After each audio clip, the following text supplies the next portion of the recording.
दोस्तों नमस्कार, मेरा नाम शिवम चतुर्वेदी और आप सभी लोग देख रहे हैं हिंद वॉइस चैनल। सबके सितम को हम दिखाएं, अब हम पे सितम हो तो कहाँ जाएं।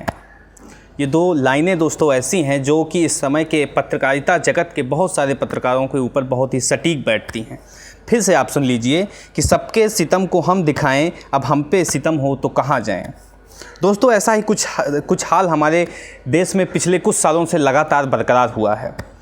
पिछले कुछ सालों में लगातार उन पत्रकारों के ऊपर दबाव बनाया जा रहा है, उनकी आवाज़ दबाने की कोशिश की जा रही है, उन्हें मारा जा रहा है, उन्हें पीटा जा रहा है, उन्हें डिटेंड किया जा रहा है, जो कि सरकार के खिलाफ आवाज़ उठा रहे हैं। ये एक बहुत बड़ा प्रश्न चिन्ह इस सरकार के ऊपर लग गया है कि जो भी पत्रकार इस सरकार के खिलाफ बोलेगा या फिर उसे डिटेंड कर दिया जाएगा, रास्ते से हटा दिया जाएगा या फिर आवाज़ को उसकी दबा दिया जाएगा। गौरी लंकेश जैसे बहुत से ऐसे उदाहरण हैं हमारे सामने जो कि प्रायः हर दिन हम लोग को देखने के लिए मिल जाते हैं कि किस तरह से पत्रकारों की आवाज़ लगातार दबाई जा रही है।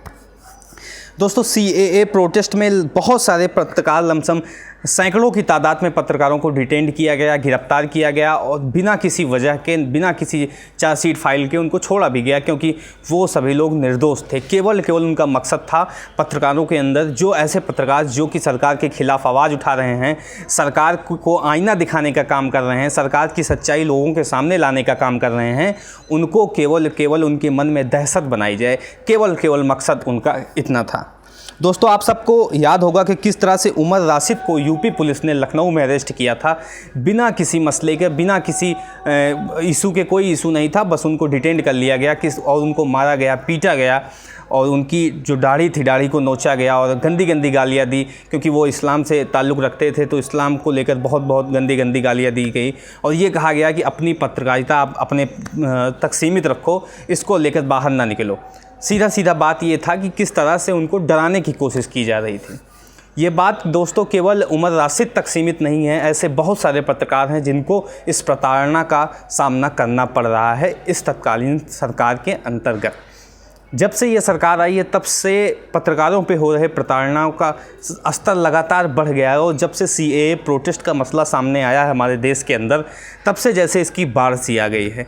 क्योंकि CAA और NRC आने के बाद पत्रकारों का एक धुर अलग हो गया, जो कि CAA समर्थन कर रहा था, एक धुर अलग हो गया जो CAA प्रोटेस्ट का विरोध कर रहा है।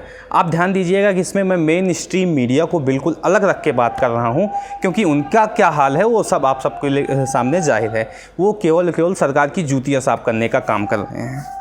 दोस्तों ऐसे ही एक खबर आ रही है इस लॉकडाउन के दौरान, असम से, जहां पे एक पत्रकार को अभी डिटेन किया गया, उनको बुलाया गया NIA के ज़रिए। NIA जो होती है नेशनल इंट्रोगेशन एजेंसी, उसके द्वारा बुलाया गया। तो वो पत्रकार कैसे हैं मैं आपको बता देता हूँ। मिरर ऑफ असम पोर्टल एक है, उसके लिए वो काम करते हैं। उनका नाम है मानस ज्योति बारुख, उनका नाम है। उनको NIA द्वारा बुलाया गया उनके ऑफिस में, उनसे बहुत सारी चीज़ें पूछताछ की गई। होता कि ये है कि इसका एक सिस्टम होता है, कि प्रोटोकॉल होता है कि वहाँ की जो स्थानीय पुलिस है उसके द्वारा ये सारी चीज़ की जाएगी। पहले उनको प्री इन्फॉर्म किया जाएगा, पहले बताया जाएगा आपको यहाँ पे जाना है, ताकि वो मानसिक रूप से और वैचारिक रूप से प्रिपेयर हो पाएँ इन सभी इंट्रोगेशन के लिए।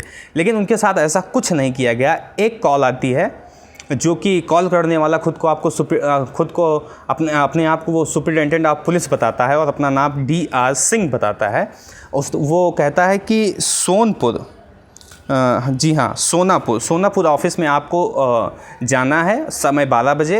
आपसे NIA द्वारा कुछ पूछताछ की जाएगी किसी केस के सिलसिले में लेकर। तो वो वहाँ पे जाते हैं, उनसे बहुत सारे इससे CAA और NRC से जुड़े बहुत सारे सवालात किए जाते हैं और उसका वो जवाब देते हैं। तो ये जो प्रोटोकॉल को फॉलो ना करना, ये सारी चीज़ें कहीं ना कहीं दिखाई जा रही है कि किस तरह से पत्रकारों के मन में दहशत बनाने का काम किया जा रहा है। सीधा मुद्दा ये है दोस्तों ये जो खबर है वो द हिंदू वेबसाइट के द्वारा प्रचारित की गई है और मैं वहीं से इस खबर को आप सबके सामने पढ़ रहा हूँ।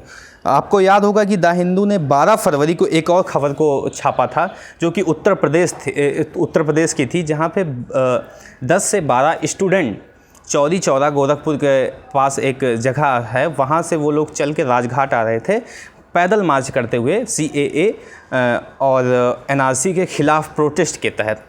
तो उन सब 10 स्टूडेंट को अरेस्ट कर लिया गया। साथ ही साथ एक फ़ीमेल जर्नलिस्ट भी थी, उनको भी अरेस्ट किया गया।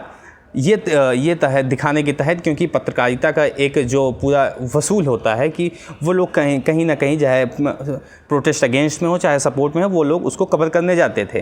तो वो भी उस प्रोटेस्ट को कवर करने गई थी, लेकिन उनको भी डिटेन कर लिया गया वहाँ पे।